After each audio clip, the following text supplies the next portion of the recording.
Welcome back. Ireland Contracting Nightly Sports Call. Bob Pompeani and Gene Collier at your service tonight on the Bordas & Bordas hotline, which is 412-575-2600. So, Gene, Francisco Liriano is added to the Pirate rotation, albeit a minor league contract.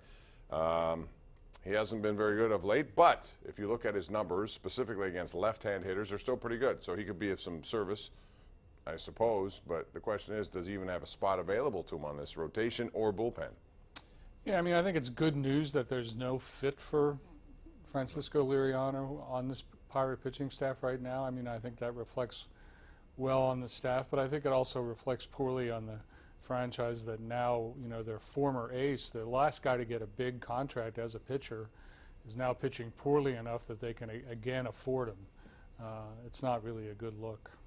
Can he play someplace in the field? Because they still have openings there. You never know. First base is open.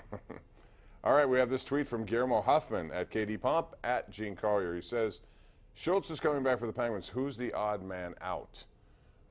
Well, that's a good question. He's not going to play tomorrow night, however. He practiced today in full, but Justin Schultz will return soon. One of the reasons why they felt they could trade Oleksiak. They also can save cap money. He's the odd man out.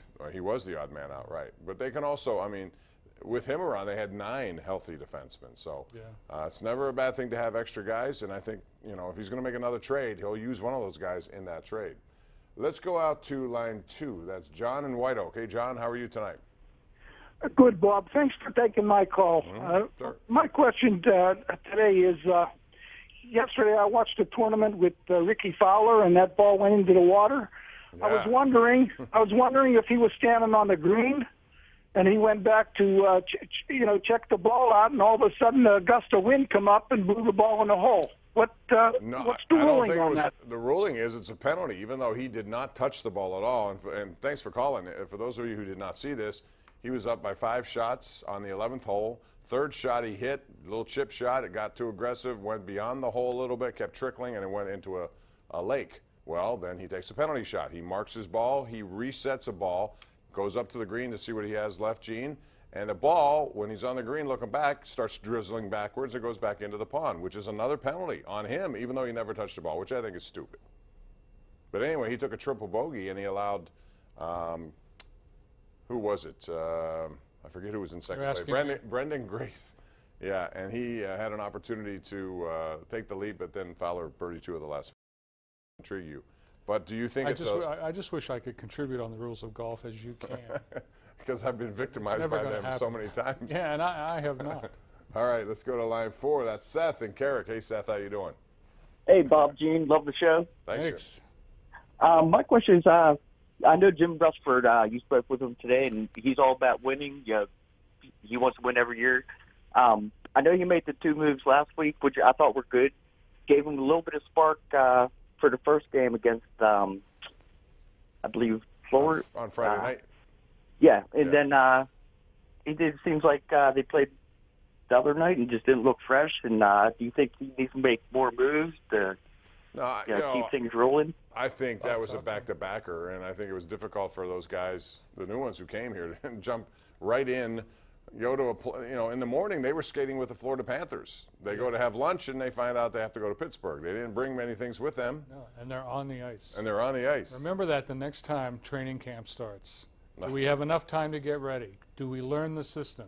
Are we comfortable playing with each other? Are the line combinations correct? For 6 weeks, these 2 guys, as you said, start in Florida in the morning. They're playing for the Penguins. And they contributed. Which goes to show you this. Well, how about this? We always talk about training camp in Latrobe, Pennsylvania, how long everything is. Right. Aaron Donald, for the last 2 years, has been the NFC Defensive Player of the Year, right? Or NFL Player of the Year defensively, and he has not had 1 snap in the preseason game, nor has he been to 1 camp. That's one of the things that enabled him to be the NFC Defensive Player of the Year. He was fresh. All right, 412-575-2600. Let's go out to Chuck in Gibsonia on line 2. Hello, Chuck. Welcome to the Sports Call. Hey, how you doing? I'm good. How are you?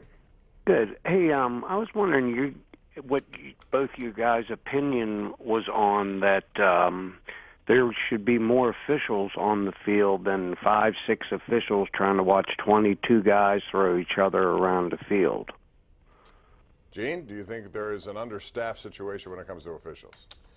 I do not. I mean, the officials are not as fast as the players, and there are, a third fewer of them. But, there's not much room out there the way it is. I don't know where you would put, 5 more officials? I think that would be unworkable.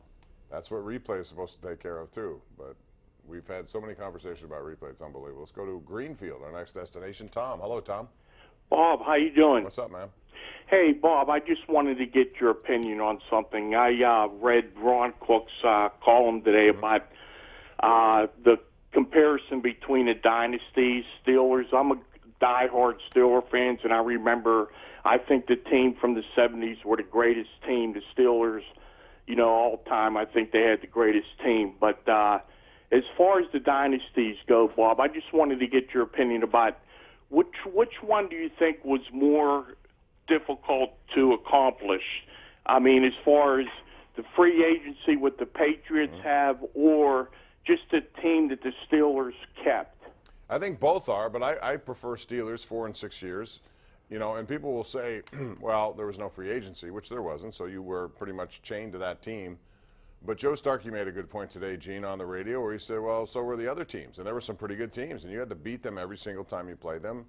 Dallas, they played how many times in the Super Bowl? Sure. There was always the Houston Oilers trying to knock down a door and can never do it. Yeah, Oakland. Oakland was a dynamic team, and they had the same cast of characters. So I could see that point.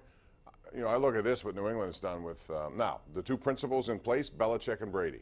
And they've built around that. Not unlike what the Penguins try to do with Crosby and Malkin. You can have those guys and build around them. Yeah, and the other thing is there's cheating. Yes. Okay. Well, I mean, I hear a lot about Belichick and Brady, and I don't hear a lot about Spygate or Deflategate. Well, you did. I did when it was going on, but how do I know it's not going on? Well, how do we know it is?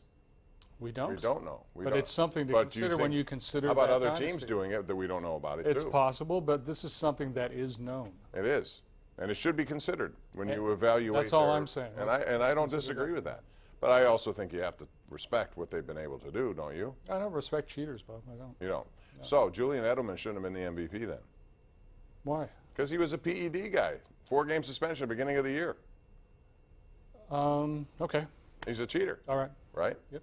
And yet nobody said that. Now, why do we come down so hard on baseball players? Yeah, it's different kind of ethos. But why? I don't know. People want to keep Barry Bonds out of the Hall of Fame. I do. Roger Clemens out of the Hall of Fame. I do. Yet, if Julian Edelman, yesterday, all they were talking about is, first of all, his regular season, he's not anywhere near Hall of Fame. Postseason, different story. Does that make him Hall of Famer? Well, that's another question. I know. Yeah. I don't know what I'm doing. We're out of time here for this segment. We have Waylon, we have Nunzio, Tony, and Angela. We'll get to your calls. We need a break. We'll take it right now live on Pittsburgh CW.